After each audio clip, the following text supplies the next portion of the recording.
Good Monday morning. Happy fall to you all. I don't know if this is backwards for you or not, but I am such a mug girl. Mugs speak to my heart. I think lots of people can maybe relate. Anyway, thank you, Target. I have some coffee with heavy whipping cream, organic, in here with, I made some keto-friendly chai mix, and so it's flavored with that this morning. 40 something degrees out, nice and clear and pretty and crisp, and I love it. You probably hear my little heater going, so I apologize for that. Hopefully it's not too annoying, but it is my office. We're in my office and it's a she shed, so it gets a little cold. But it's so cozy in here this morning. I'd rather be in snow in Alaska. That's like my ultimate, like that's where my heart is. But fall in Oregon, amazing, especially days like this. So hope you guys are enjoying it. It's also like very much a Monday. I was doing my hair this morning and looking for hair tie, rubber band, whatever you call them. I don't even know. And looked for like seriously, ridiculously like 8 minutes and realized after I found one somewhere else, apparently I need more because I don't know where these things go, but it was on my wrist the entire time. So that is a Monday for you. So let's chat. Let me have a little sip here. I want to chat about advocating for yourself when it comes to medical stuff. I think that people are a little afraid to do this, and it makes my heart a little sad to see that because you're not getting the help that you need then. The other piece of it is that I do feel like sometimes people don't even really know how to or what's going on. That is definitely why people like me exist. Like, absolutely, I'm like a text away, an email away, a message away. I'm happy to jump on the phone and have a free consultation. Nothing makes my heart happier than helping people like get to the bottom of their own health issues. And it can be a journey. And so that's why it's so important to make sure that you're being listened to. It's so important that you listen to your gut. So if something is going on and your doctor's like, it's fine, or that really doesn't matter. I had a conversation with this really wonderful woman yesterday, and she had something to say about that. Like, I just felt like maybe this is important. And it wasn't a doctor. It was, I think, a nutritionist who told her, well, no, that's not. And I was like, actually, listen to your gut, and you are 1,000,000% right. And these are the reasons why. So if you're stuck on something like, that didn't sit right with me, ask around, do some research, be careful what you're looking at. This is another thing, like if you need help, please reach out, because I think a lot of people just go to Google, type something in, whatever comes up. Oh, okay.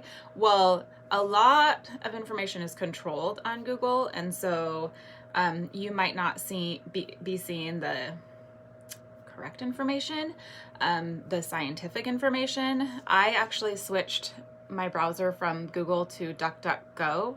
Is that what it's called? DuckDuckGo? Something like that. But anyway, it's not filtered like that. So there are things like if you're looking for a more holistic functional perspective, you might not be seeing it. Any websites, doctors, like whatever, yes, DuckDuckGo, that put out information like that, they're getting not viewed, yes, viewed less, but it's because Google is controlling what you are seeing. How's that? So I've switched because that is the information that I want. I want scientific based, like strongly researched information that is not just take this pill. I'm not against medication. I'm against medication first, surgery first. I am for like all the things first. And if you absolutely need medication, doing medication smart, doing things that are going to work, switching it up if you have crazy side effects. I mean, it should be like last resort, because medication is like trying to dampen is that the right word I'm looking for? I don't know. Dampen the side effects and like quiet this, or not side effects, symptoms, quiet the symptoms without fixing the root cause of what's going on. And what often happens is that root cause is still happening. You still have the problem. You're like just pushing this down, like, shh, be quiet, be quiet.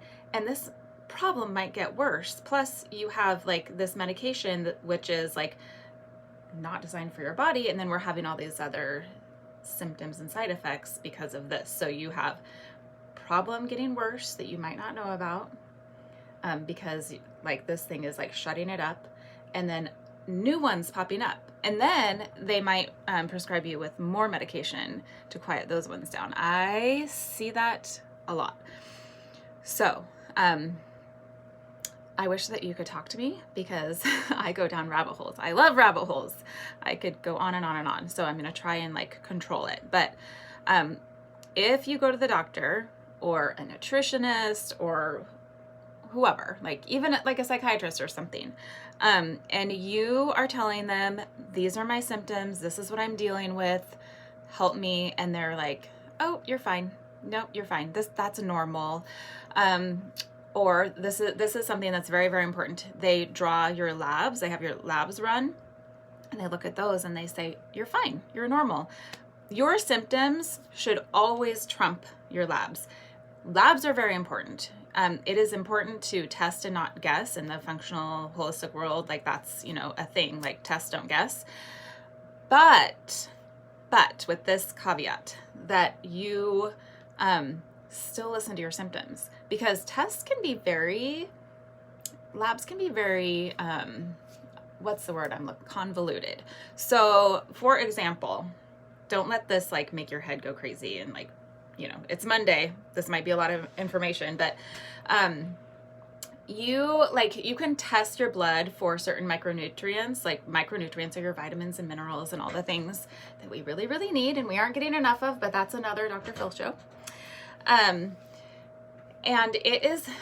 those tests will tell you like what's swimming around in your blood, but that's not necessarily what we need to know. That can be a good indicator of what's going on. But what we really need to know is what is in our cells, like what our cells are absorbing and utilizing. There's something called a Spectra cell. That's the one I'm most familiar with, but there are others out there that actually test your intracellular, that's a hard word to say on a Monday, intracellular levels of micronutrients, and that will tell you what you really need to know. So B12 is a good example. You can actually like read low with your blood test if you're actually high, or you can actually read high if you're low. So I'm not going to go like into this, like crazy into this, because that's not what this video is about, but I like to see numbers with B12 like in the middle, because then you're not on these extremes, meaning something different is going on. Does that make sense? So but I've seen that happen where they test and like they're really high and the doctor's like, oh, well, don't take your B12 or whatever, and then the person doesn't take it and then they feel like crap, like super low energy is the biggest. Another little sip here. So always listen to your gut. Always, always. What happens if they're just not listening to you?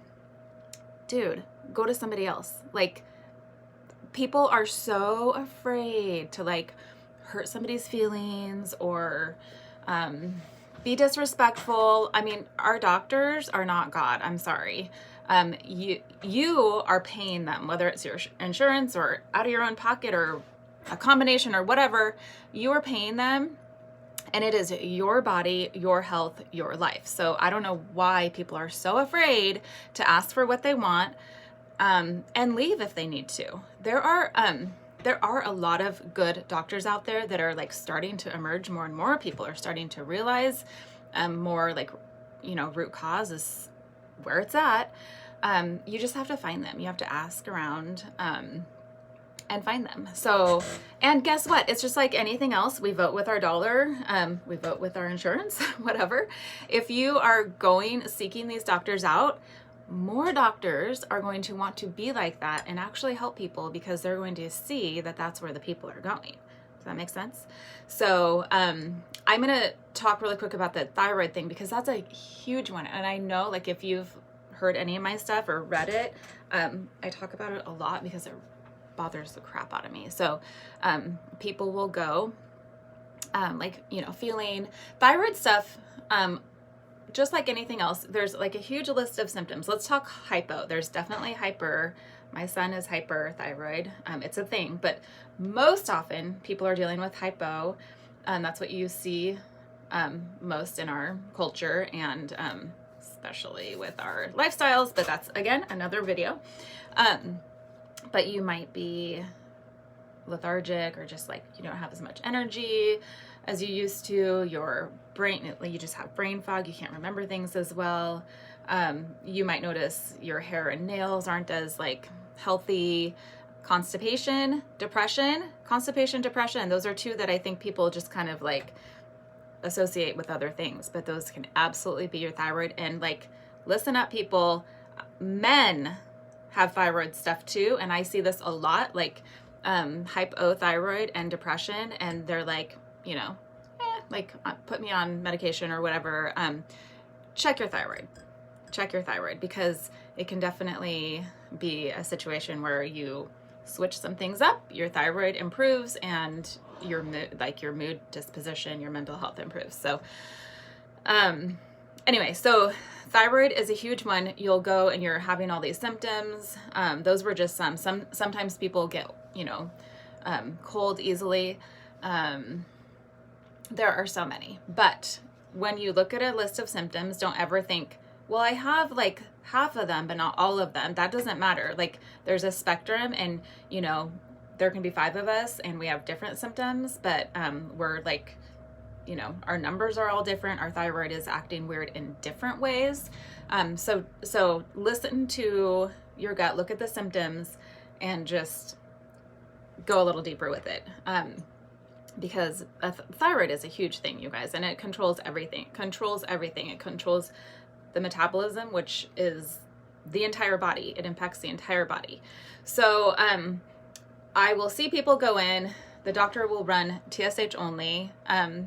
This just actually happened to me. It was a little bit funny because I was like, I already know what my thyroid is, but knock yourself out. My neurologist did this. And he only tested the TSH, which I know does not matter. I mean, it matters. Like, if it's way off, it's definitely an indicator that something's going on underneath. But the underneath stuff is what you really need to know. And so if you go in and your doctor just tests your TSH, or tests your TSH and T4, like, seriously, pause this, write it down. TSH and T4 is what they typically only test, or just TSH. How can I explain this? This is like going up to somebody's door at their house. Oh, nobody's home, and you haven't even knocked. Or like, the car's not in the driveway, they're not home. You haven't even knocked. You don't know if they're home. So you knock and then you walk away. That's like taking in an extra step. That's like your TSH and T4. You haven't even waited to see if they open the door. So actually opening the door, that's your T3. And the T3, your free T3, is what your body is utilizing. That is the gas. That is your active thyroid hormone. You need to know that number. If you were to go in and they're like, you can know one number, it would probably be your free T3. I'm kind of like hesitant because you also need to know your antibodies. Your antibody numbers related to your thyroid indicate if you have Hashimoto's, which, you know, sounds big and hairy and scary, but it just means you have autoimmune stuff. So you're inflamed systemically throughout your body. And then your antibodies are, which they're choosing to hang out in your thyroid, attack your thyroid. Trying to figure out like a simple way to say that. But so your immune system is just kind of like going crazy and attacking your thyroid. And that is like 90+% of people with hypothyroid. It's because of Hashimoto's. So if your doctor is not testing your antibodies, that's stupid. That's really stupid.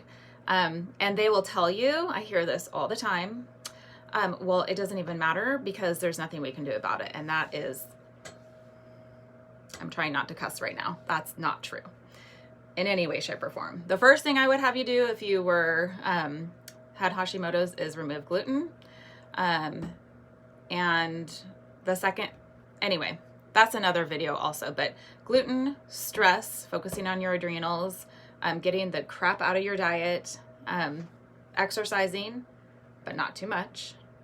There's a happy medium. Too much, I see a lot. You will stress your body out. Your thyroid will not be happy. Anyway, so I'm not going to go into that. I'm going down a rabbit hole.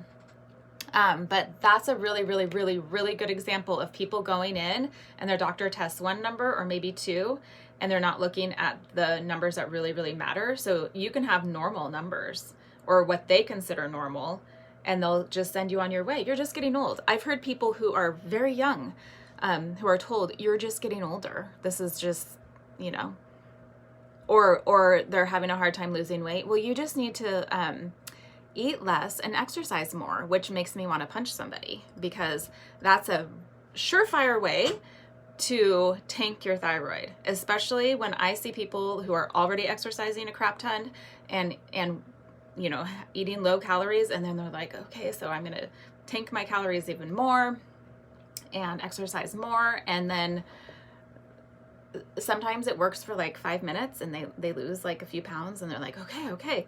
But no, you are actually sending signals to your body that you're like working against it, and your metabolism will slow down because your thyroid is going to be mad. So I'm going to end here. I'm trying to keep this under 20 minutes and I'm not doing a very good job. So, moral of the story, listen to your gut. Your labs are important, but your symptoms are more important.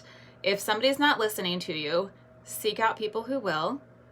Message me, I will help you. And even if you're not in my area, message me and we'll figure it out. We'll find somebody for you, or I can at least help you. Like, there are places you can order labs yourself if your doctor's not ordering them for you, and I can help you with that. But be your own advocate, you guys. It is your body. It is your life. It is your health. And so it is tragic. It is like very sad and tragic to see people, well, my doctor, you know, won't, or said this or whatever, even though I can see it in you that you don't believe that, and you're feeling like total crap, and you're just accepting, you know, whatever they're saying, even though you know that's not true. So happy Monday. Cheers, and chat with you guys soon.